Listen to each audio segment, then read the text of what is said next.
Hello दोस्तों, Urdu लाजी official channel में आपका एक बार फिर से खैर मकदम है। आज हमारी ये आरपीएससी असिस्टेंट प्रोफेसर की ये दूसरी क्लास है। जो लोग चैनल को पहली बार विजिट कर रहे हैं चैनल को सब्सक्राइब कर लेंगे, लाइक और शेयर भी कर देंगे। और एक बात की, ये पेपर दूसरे सूबे में या यूपी में या दूसरे सूबे के मुकाबला जाती जो एग्ज़ाम है उनके लिए भी काफ़ी मुफीद साबित होगा। आइए आते हैं आज के पहले सवाल पर। तनकीद के इब्तिदाई नकूस किस में मिलते हैं? तनकीद के इब्तिदाई नकूस हमको मिलते हैं तज़किरों में। इसका जवाब हो जाएगा तज़किरों में। अगला सवाल है, आल अहमद सरूर ने उर्दू शायरी का पहला मैनिफेस्टो या मंसूर किसे कहा है?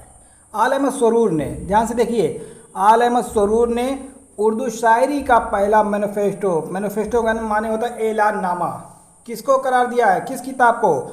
मुकदमा शेर व शायरी को, हालांकि मुकदमा शेर व शायरी को। इसका जवाब हो गया। और इसी से एक और मिलता जुलता सवाल है कि मौलवी अब्दुल हक ने उर्दू शायरी का पहला नमूना किस किताब को करार दिया है?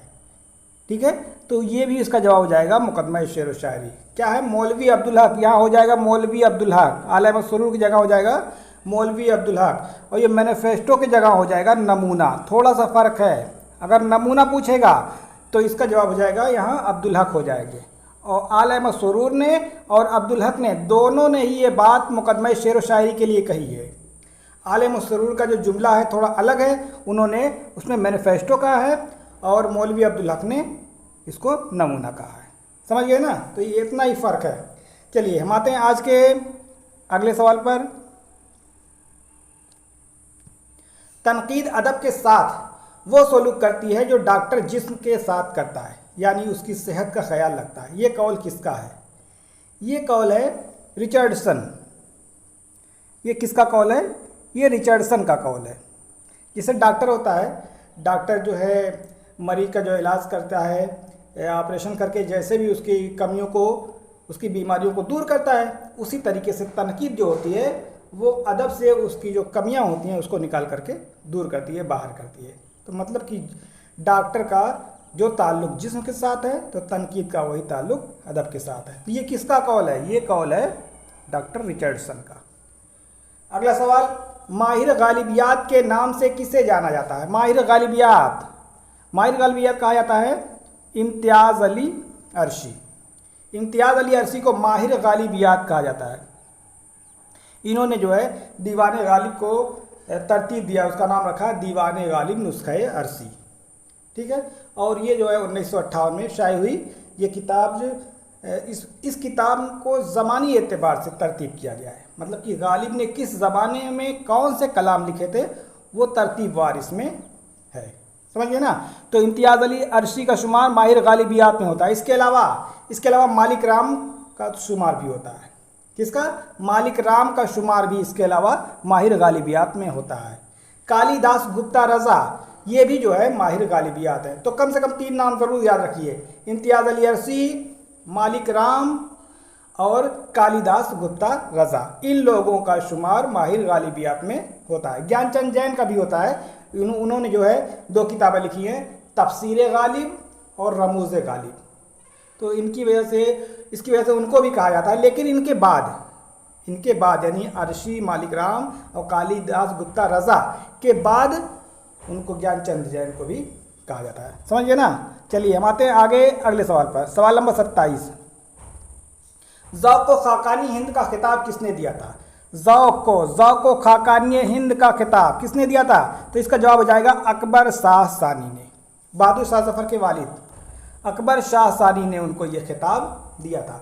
ज़ौक़ ने 19 साल की उम्र में कसीदा कहना शुरू किया। कितनी उम्र में? 19 साल की उम्र में कसीदा कहना शुरू किया। और उन्होंने एक कसीदा कहा, उसमें 18 शेर थे, और 18 शेर 18 ज़बान में थे। 18 शेर थे, 18 ज़बान में थे। और इसी पर खुश होकर के अकबर शाह सानी ने उनको खाकानी हिंद का खिताब दिया।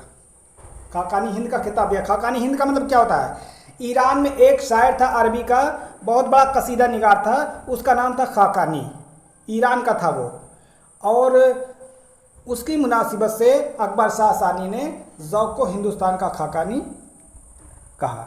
समझिए ना कि मतलब कि जो मकबूलियत ईरान में खाकानी को है वही मकबूलियत हिंदुस्तान में ज़ौक़ को है, तो इसी वजह से इनको खाकानी हिंद कहा जाता है। नहीं, हिंदुस्तान का खाकानी किसे कहा जाता है? ज़ौक़ को। किसने कहा है? ये कहा है अकबर शाह सानी ने। समझ आ गया ना। चलिए, अगर पूछा जाए कि ज़ौक़ ने कितने बरस की उम्र में कसीदा कहना शुरू किया, तो 19। और एक कसीदा ये कहा था 18 ज़बानों में 18 से है, जबकि सरतान व असद महर का ठहरा मस्कन आप वैलुल्ला हुए नसो नुमाए गुलशन। तो इस कसीदे पर खुश होकर के अकबर शाह सानी ने उनको ये खिताब दिया था। समझिए ना। चलिए, हम आते हैं अगले सवाल पर। सवाल नंबर 28। मीर हसन ने किससे अपने कलाम पर इस्लाह ली थी? मीर हसन ने जो इस्लाह ली थी वो सौदा से ली थी। किससे ली थी? सौदा से ली थी। हालांकि मीर हसन के एक और उस्ताद थे, उनका नाम था ज़ियाउद्दीन ज़िया। उनका क्या नाम था? ज़ियाउद्दीन ज़िया। ज़ियाउद्दीन ज़िया एक इनके और उस्ताद थे और सौदा से भी सीखते थे। तो यहाँ ज़ियाउद्दीन ज़िया तो ऑप्शन में है ही नहीं, तो ये ज़ियाउद्दीन, दोनों बातें याद रहना चाहिए, ज़ियाउद्दीन ज़िया और सौदा, ये दोनों मीर हसन के उस्ताद थे और मीर हसन ने सौदा से अपने कलाम की इस्लाह दी थी। मीर हसन ने एक मसनवी लिखी सहरुल बयान इस्म बामुसम्मा मसनवी है। ठीक है, बेनज़ीर और बद्र मुनीर उसके अहम किरदार है। इसके अलावा इनके बारे में अगले वीडियो में और बताएंगे डिटेल से। अगला सवाल है कि दया शंकर नसीम का ख़ानदान कहाँ से आकर लखनऊ में आबाद हुआ? कहाँ से आकर लखनऊ में आबाद हुआ? ये कश्मीर से आया था। जो दया शंकर नसीम, जो मसनवी गुलजार नसीम के लिए मशहूर है, वो जो है इनका ख़ानदान पहले कश्मीर में रहता था और कश्मीर से आकर के वो लखनऊ में बस गए थे। समझ आ गया ना। चलिए, हम आते हैं अगले सवाल पर। मोमिन ने किससे मशवरे सुखन किया था?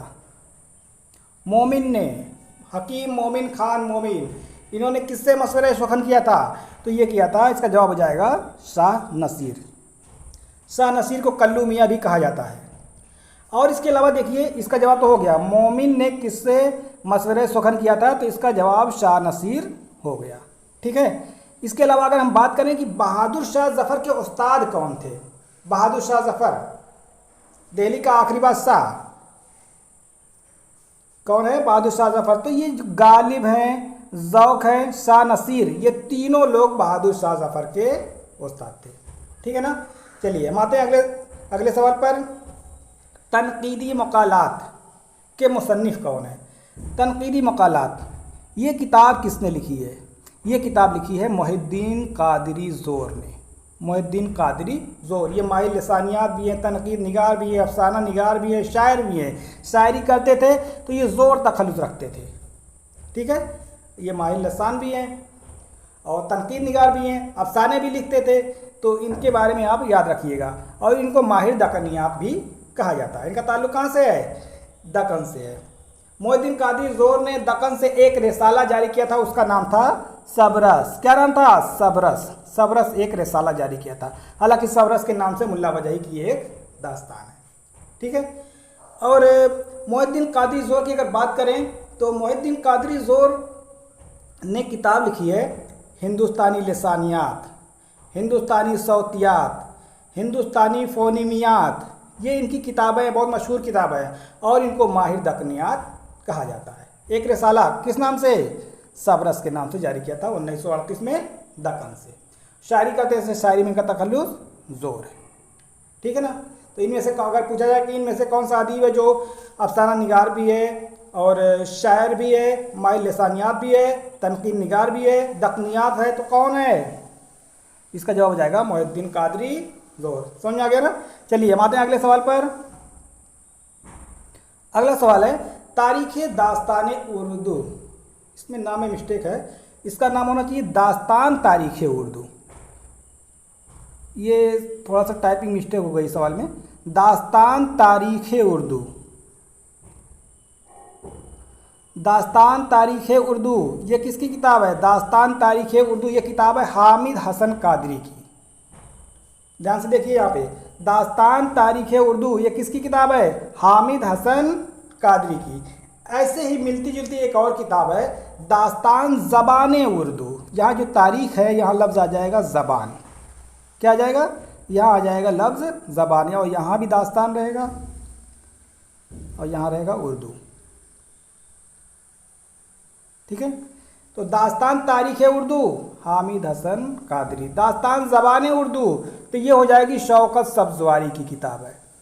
किसकी किताब? शौकत सब्ज़वारी की। ठीक है, तो दोनों नाम मिलता जुलता है, सिर्फ बीच में थोड़ा सा फ़र्क है। अगर जिसमें तारीख लफ्ज़ आ जाएगा वो हामिद हसन कादरी की किताब हो जाएगी, और जिसमें बीच में ज़बान आ जाएगा वो शौकत सब्ज़वारी की किताब हो जाएगी। समझ आ गया ना? दास्तान तारीख़ उर्दू हामिद हसन कादरी, दास्तान ज़बान उर्दू शौकत सब्ज़वारी। क्लियर हो गया ना? चलिए हम आते हैं अगले सवाल पर। सवाल नंबर 33। टेन और हर्डर किस तनकीद के मुहर्रिक थे? टेन और हर्डर ये जो है अंग्रेज़ी तनकीद निगार है, ये लोग जो है साइंटिफिक नज़रिए के हामी थे। इन लोगों का नज़रिया कैसा था, किस तरीके की तनकीद करते थे? ये साइंटिफिक नज़रिया इन लोगों का था। ठीक है, ये सवाल याद करने वाला है। अगला सवाल बेनज़ीर और बद्र मुनीर। बेनज़ीर, बद्र मुनीर, नजमुन्निसा, ये सब किसके किरदार है? ये हैं सहरुल बयान के किरदार। सहरुल बयान किसकी मसनवी है? मीर हसन की। कब लिखी गई है? 1784 या 1199। 1784 ईस्वी का ये, और या 1199 हिजरी। हिजरी ज़रूर याद रखिएगा। ठीक है, 1199 हिजरी में लिखी गई है। और ये किस बादशाह के ज़माने में लिखी गई है?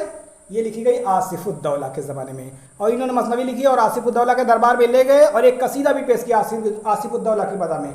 तो उन्होंने उसके बदले में सिर्फ एक शाल इनायत फरमाई थी और कुछ नहीं। इनको बहुत ही रंज हुआ, बहुत ही गम हुआ।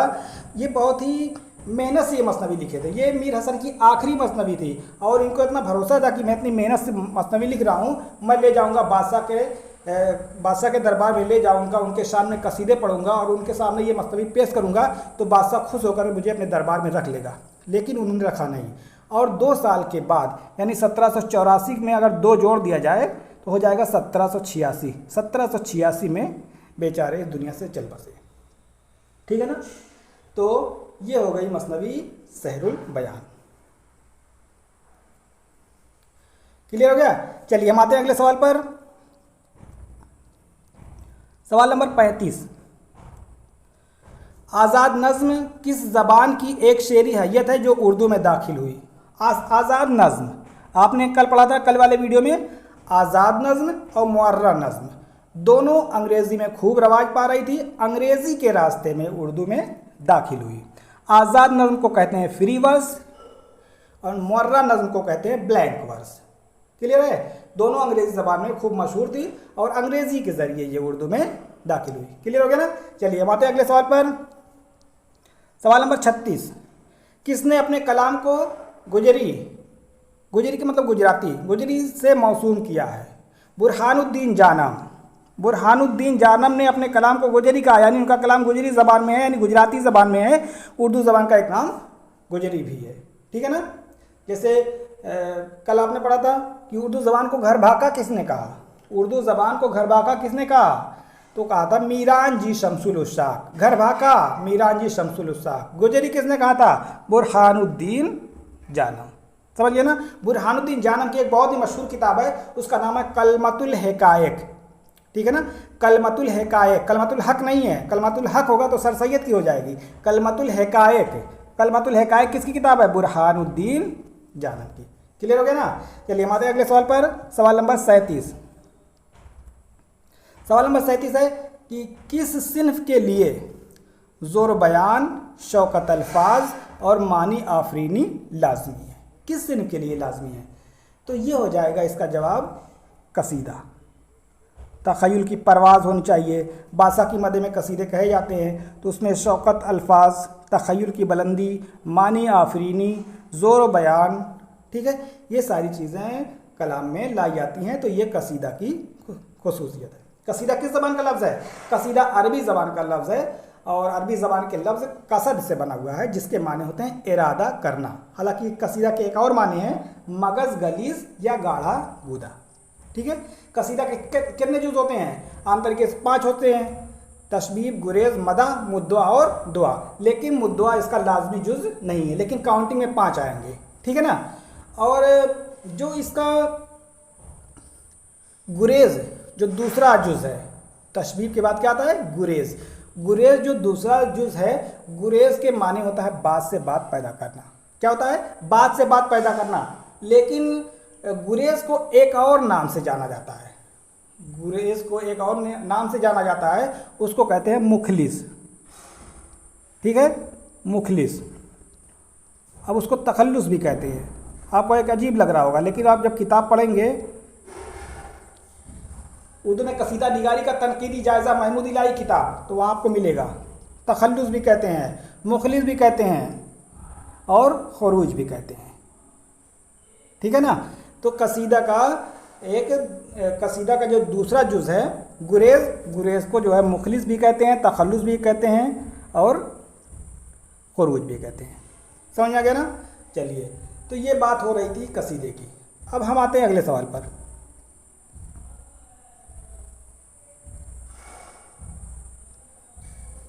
लखनऊ में कौन कसीदा निगारी के लिए मशहूर है? लखनऊ में कौन कसीदा के लिए? मीर हसन, दबीर, दाग देहलवी और मुसफ़ी। अगर आपको इस सवाल का जवाब नहीं मालूम है तो देखिए, मीर हसन तो मसनवी के लिए मशहूर है। मीर हसन जो है ये मसनवी के लिए मशहूर है, इन्होंने मसनवी सहरुल बयान लिखी है। दबीर मर्शिया के लिए मशहूर है, लखनऊ में भी है। दाग देहलवी दिल्ली के हैं और बाद में ये रामपुर चले आए थे। सवाल पूछा है लखनऊ, तो लखनऊ में और कौन बचा? मुसफ़ी। कौन बचा? मुसफ़ी। तो इसका जवाब हो जाएगा मुसफ़ी, ठीक है। मुसफ़ी कैसे हुए? दरअसल आपको मालूम है कि लखनऊ में सादत अली खान का ज़माना था और इंसा मुसफ़ी उसी दरबार से वाबस्ता थे। तो इंसा जो सादत अली खान के लिए कसीदे कहते थे, मुसफ़ी भी कहते थे। तो दोनों में तभी तो मारकाट आई हुई।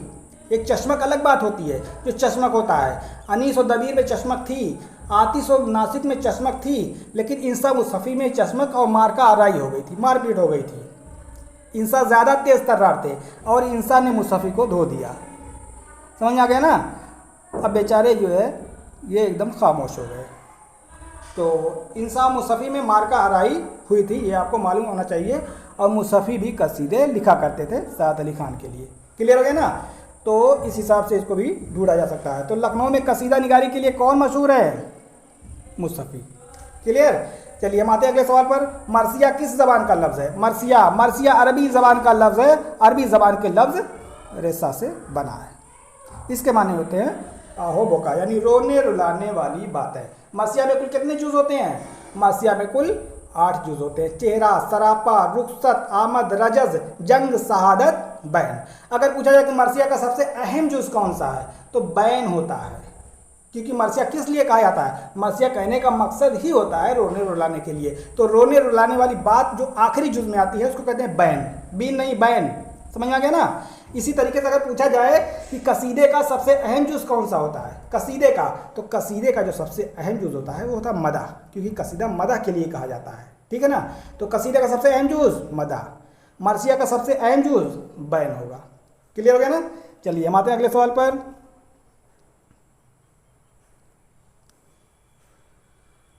शौक का पूरा नाम क्या था? शौक का पूरा नाम है तसद्दुक हुसैन खान। तसद्दुक हुसैन खान शौक तखल्लुस रखते थे, लखनऊ से इनका ताल्लुक था। इनकी 3 मसनवियाँ बहुत ज़्यादा मशहूर है, ज़हर इश्क, फरेब इश्क और बहार इश्क। एक लिखा ज़हर इश्क, एक लिखा फरेब इश्क, एक लिखा है बहार इश्क। लेकिन जो सबसे ज़्यादा इन तीनों में जो मशहूर हुई वो हुई ज़हर इश्क। क्या हुई? ज़हर इश्क। ज़हर इश्क का एक बहुत मशहूर किरदार है, उसका नाम है महजबी। क्या नाम है इसका? महजबी। इसका एक बहुत ही मशहूर किरदार है और ये उसका इकलौता वाहिद किरदार है, उसमें सिर्फ एक ही किरदार आए हुए हैं। ठीक है ना? और ये एक इस्म बामुसम्मा मसनवी है। इस्म बामुसम्मा के माने क्या होता है? यानी जैसा नाम वैसा काम। इसमें क्या होता है? हीरोइन जो होती है महजबी जहर खा करके, इश्क में जहर खा करके मर जाती है, इसी वजह से करना पड़ गया ज़हर इश्क। तो ज़हर इश्क जो है एक इस्म बामुसम्मा मसनवी, और ज़हर इश्क एक अलमिया मसनवी है। अब अलमिया क्या होता है? यानी ऐसी कहानी या ऐसी मसनवी जिसका खात्मा रंजो गम पर हो, जिसका खात्मा रंजो गम पर हो, तो उसको कहेंगे अलमिया। ठीक है, अलमिया मसनवी। अगर ड्रामा कोई है, एक ड्रामा है अनारकली, उसमें लास्ट में अनारकली को चुनवा दिया जाता है, तो वो भी एक अलमिया ड्रामा है। समझ आ गया ना, एक अलमिया ड्रामा, यानी ऐसा ड्रामा या ऐसी मसनवी जिसका खात्मा रंजो गम पर हो, उसको अलमिया कहेंगे। क्लियर हो गया ना। तो ये ज़हर इश्क एक अलमिया मसनवी है, इसका एक किरदार महजबी है। ठीक है, और ये एक इस्म बामुसम्मा है। और इसमें जो है शौक़ ने अपनी तमाम मसनवियों में अपने आप को हीरो के तौर पर इस्तेमाल किया है। ठीक, अपने आप को हीरो के तौर पर, हालांकि उसने कहीं अपना नाम नहीं लाया है, लेकिन जो है जो उसका हीरो होता है असल में उसका अक्स जो नज़र आता है वो शौक़ का ही नज़र आता है। क्लियर हो गया ना। चलिए हम आते हैं अगले सवाल पर।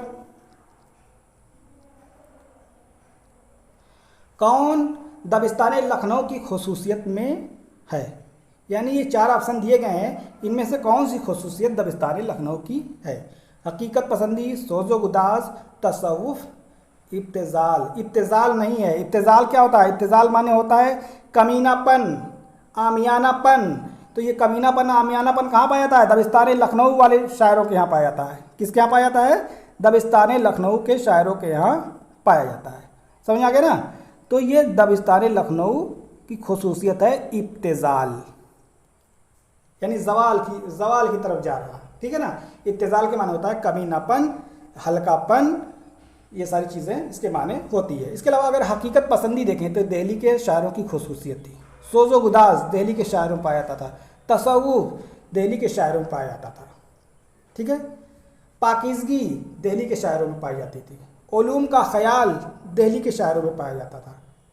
और यहाँ ऐशपरस्ती, रंगीनी, उरिया निगारी, फुहाशी, ये सारी चीज़ें दबिस्तान लखनऊ में पाई जाती थी। क्लियर हो गया ना।